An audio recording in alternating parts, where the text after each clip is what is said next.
Hey guys, and welcome back to another video. So today I wanted to share my experience growing hardy annuals, or cool flowers as they're often referred to, so that you can have a spring garden that's overfilling with fresh blooms next year. Now trust me, I know, right now it's the end of June, the beginning of July. For a lot of us, our summer gardens have just barely started producing flowers. It may seem like an odd time to be talking about spring flowers, especially when it's 90 degrees outside. But you'll see in just a bit why right now is actually the perfect time to start planting your early spring garden.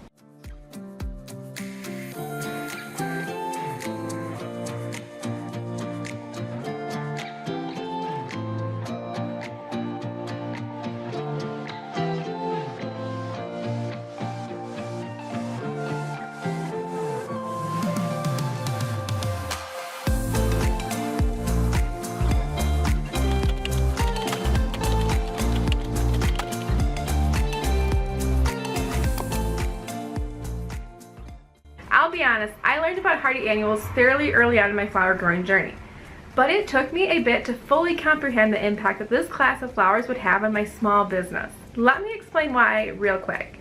So as I've mentioned in previous videos before, I started growing cut flowers back in 2019 purely as a hobby. I grew flowers for the fun of it and because I needed some sort of activity that I could use my creativity on.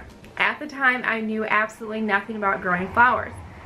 That spring in particular, it happened to be a very wet spring for us here in West Michigan, and so truly the only things that survived that first year in my garden were the seeds that I direct seeded into my garden. Everything that I planted that year was so delayed because of the weather that my flowers didn't really start blooming till August. Despite my somewhat unsuccessful attempt at growing flowers that year, I was hooked. By the end of 2019, I was fairly certain that I wanted to grow flowers as a business, and so I enrolled that winter in the Floret online course so that I could start the following season having a much better grasp of what I needed to know in order to be a successful flower farmer. During that course was when I was first introduced to the concept of hardy annuals. Now, like a lot of the topics that were covered within the course, I thought that hardy annuals weren't something that I was going to concern myself with, at least not right away. In my mind, I thought that I was going to invest my time, my energy, and my money into seed starting equipment. You know, the wire racks and the grow lights, and I was going to start all my seeds very early on. When that last frost hit, I knew that I wanted to have plenty of large transplants ready to go into the ground so I could start my season much earlier. I thought that that was the key to it all, to making more money, to having more product available, to having flowers much sooner. Now fast forward to 2020, and while I did certainly have flowers blooming much earlier than the previous year, I realized that I didn't gain myself that much time. My flowers started blooming in July rather than August, so I did gain about a month.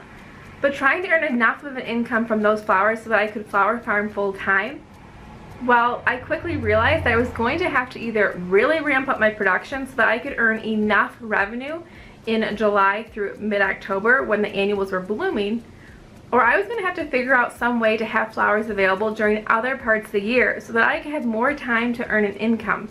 And that's when I realized the important role that hardy annuals could play, especially for someone like myself who grows flowers without the use of a heated greenhouse or some sort of protected grow space. Now, not only did hardy annuals extend the window of time that I had flowers available to sell, but it also helped spread out the workload because it meant that I could focus on different parts of my garden at different times.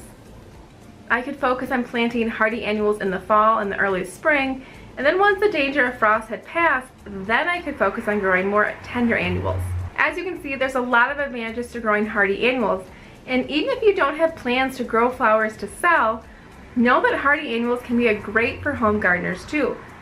Because early spring and late fall, well, those are some of the most enjoyable times of the year to spend in the garden. Weather-wise, it's usually more mild, plus there tends to be a lot less of those pesky bugs around during that time of the year. So whether you're growing for yourself or to sell to others, in this video I wanted to share my experience growing hardy annuals so that you can have success with this group of flowers. So to make sure that we're all on the same page, let's first define what a hardy annual actually is. As its name implies, it's a plant that typically completes its life cycle in 1 year. But unlike the annuals that you're probably more familiar with, like zinnias and cosmos, hardy annuals can tolerate frost, which means they can be planted into the garden in either late fall, where they'll overwinter and bloom the next spring, or they can be planted out in the very early spring, even when we're still experiencing frost. Growing hardy annuals is not a difficult concept to learn. Where I think the difficulty lies for most people is in the application.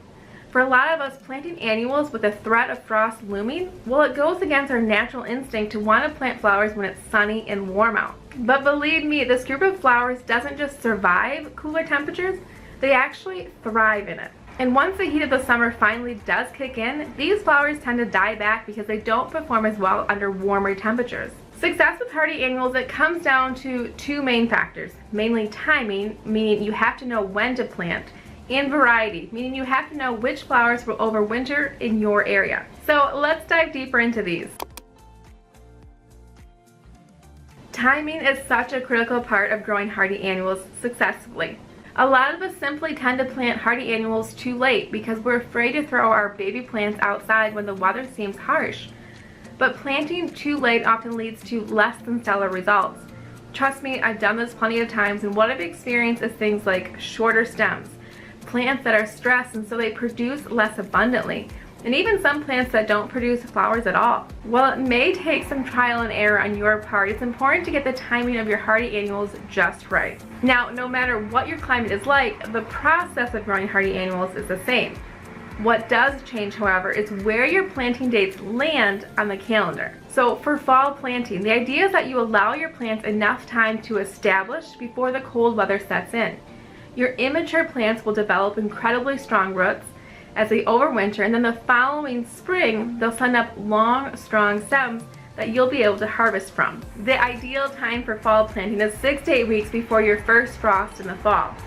Here in West Michigan, we're in Zone 5B, and our first frost generally hits around mid-October, which means that I aim to plant my fall planted hardy annuals around the first week of September. I will plant a mix of seeds that are directly sown into my garden and transplants. Now, do you realize in order to have transplants ready to go that time of year, that means I have to backtrack even more.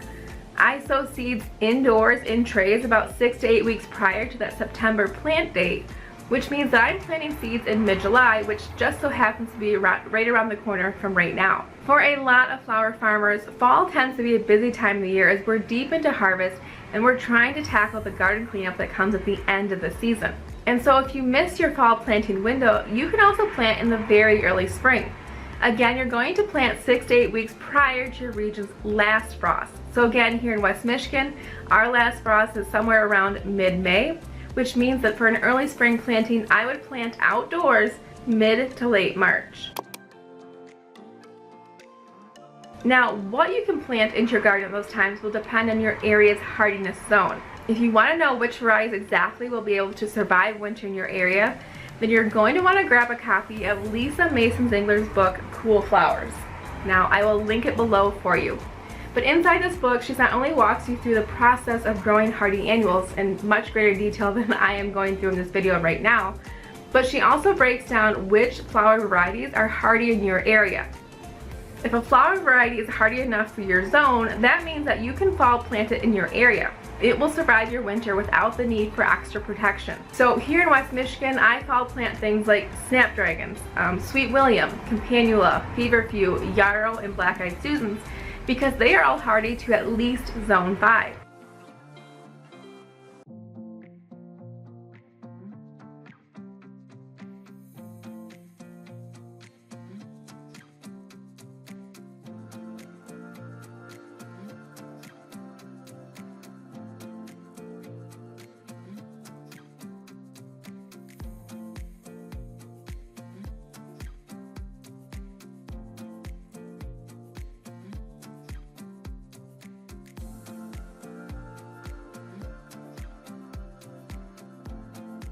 For other hardy annuals like larkspur, sweet peas, and strawflower, they are not hardy enough to survive our West Michigan winters unprotected, and for those varieties, I will wait to plant them until very early spring.